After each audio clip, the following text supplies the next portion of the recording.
Last time we left off on the meta history, Jetpack just got its radius nerf, but Trizooka got a huge damage buff. And that's exactly what we're here to talk about, the era of Trizooka meta. Crab meta may be the most popular hated meta of the day, but this is a close second. If anything, it might actually be worse. But we'll get more into that right now. Be sure to subscribe if you enjoy, and let's get started. So it might seem kind of crazy that Trizooka would go from a middle-of-the-road special to the best special in the game, or second best behind Cooler, off of just one damage change. But it's important to remember that Trizooka already had two really annoying attributes since its launch. The first one being a much faster startup, since you got to panic it pretty much instantly, and the second one being a giant AoE radius. It's just that you couldn't really take advantage of any of those things because the special was very inconsistent. Fixing it so that this giant outside hit is a two-shot, and a very lenient two-shot at that, kind of just gets rid of all of the issues it had prior, and that meant that all of its strengths could now be exploited. This was used on a handful of weapons as well, because especially at the time, Trizooka probably had the most viable kits with the weapon around. Splattershot was a 190p spammer, Squeezer was one of the best weapons in the game at 200, Machine Neo got picked in the western scene, which was a 190 Trizooka with a sensor to make it easier added in the next patch, and from some weapon-specific players, it was also pretty good with both Carbon and Tenebrella. That's 5 good Trizooka kits. Literally everything besides Clash saw some level of competitive play. And it helped even more that it was better into both Jetpack and Crab Tank, the two old meta options that it basically demolished. It also helped cement Cooler into the meta since it was basically the only thing that helped mitigate the value off its death. This became so complained about that we had the great Trizooka debate, a whole second channel video I covered here if you want to relive the whole thing. But it was basically started by a few clips where Trizooka would just kill over cover, or just be panicked and take someone out, or two-shot someone behind a wall, and people would start to complain about it with others defending it as a skill issue.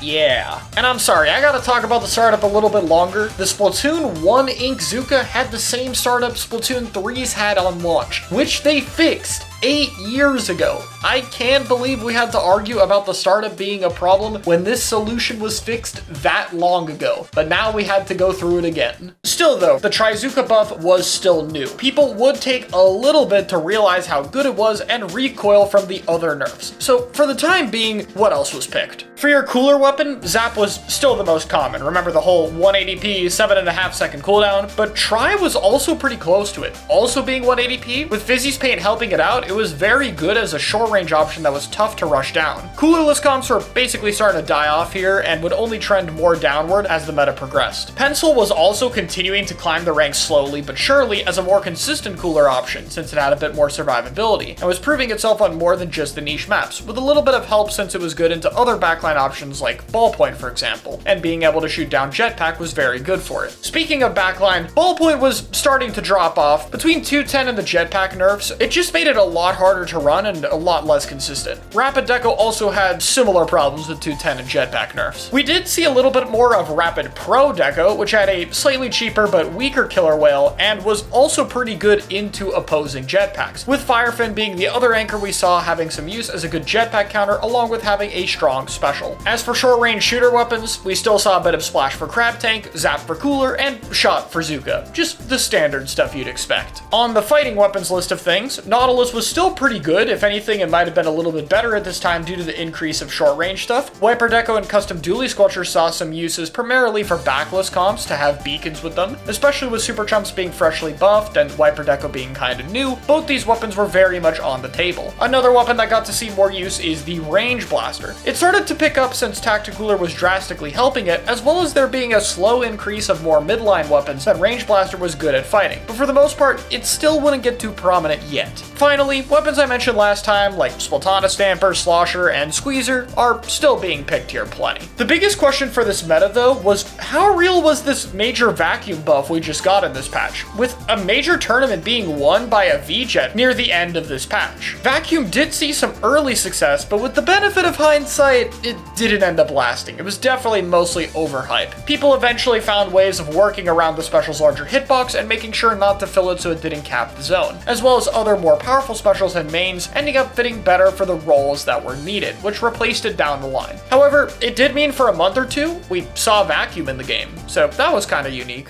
That brings us to patch 5.0. This dropped at the end of August 2023 and started the trend of patches that drop with the season, not having major changes. It did release Dread and Edit Spiraling, the latter of which saw some small use, but both of these main weapons are far from a state that saw them as relevant picks. Machine Neo, like I mentioned earlier, was released and was basically the only major addition this season, as the other main weapons were, lacking at the time. Between Sorellabrella's good kit and new buff, there was some debate around that weapon, but well, nothing really happened. Reflux also got a small paint nerf because of Turf War. I don't plan to mention Turf War very much. Reflux was kind of the only unique thing for Turf meta, and despite all the nerfs and buffs to rework that weapon, Reflux basically always stayed as a very common Turf War weapon you were gonna see. The main changes for this patch were actually the last-ditch effort and Tacticooler getting some much-needed nerfs. Zap would get 190p, as well as Tacticooler's cooldown being increased from 7.5 to 10 seconds. It would still be able to cooler cycle at this time, though it would be a lot harder and less consistent. This basically opened the door to Pencil making a big rise in popularity. But in addition to that, Zipcaster also got some pretty big buffs here, which briefly ended this period of Stamper at its absolute lowest balance state, and helped a lot of the other weaker caster options have a bit more of a reason to be used. Though for a while, we're still really only going to see Stamper. For the most part, this patch just continued current developments, but the main one was Pencil. Vacuum and other backline options were continuing to struggle and prove their value after various different nerfs. And with NZAP being a bit worse at cooler cycling and players getting better at Pencil, it would be the dominant cooler pick for a little over a year. Though at least at this time, Tri Nouveau and Zap, and even a little bit of heavy edit spiraling would see some use for competition. You could make the argument that despite Pencil's dominance, this is probably when the most viable cooler options existed. At least as of time of scripting this in patch 9.3. Trizooka, however, was continuing to grow in popularity. Now that Pencil was being more common and less NZAP, you could start to run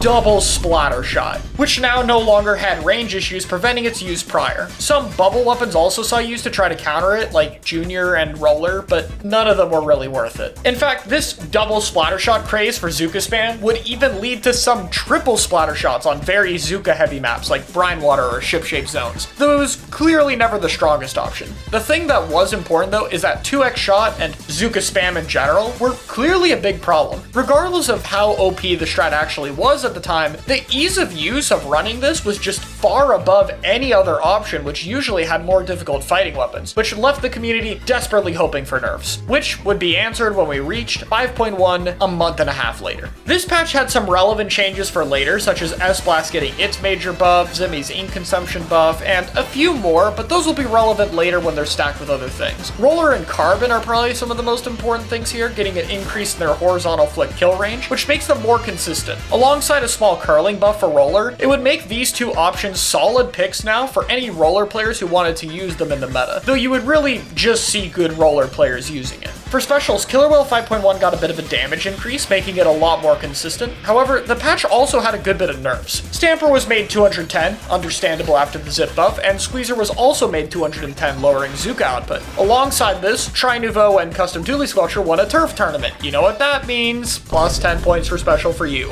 Yeah, we really needed that for the super chump. So broken. This would start the trend of Tri dropping off here, as shorter range cooler weapons were struggling more and more, and the output would just be lower and lower. Missiles also got toned back because of Turf War with a 15% radius reduction, which would basically end the small amount of Wiper Deco use we saw before. Finally though, Trizooka got a decent damage nerf, which made it a little bit easier to heal and live 2 outside hits. In hindsight, a lot more of a buff than we thought at the time. The Trizooka still remained one of the best specials in the game. It at least decreased the 2 to 3x Trizooka spam though. Despite that, we still saw a bit of double shot. However, the patch's overall nerf to Trizooka spam output between Squeezer and the slight nerfs to the special did bring us into a new era. And that is, there is no meta!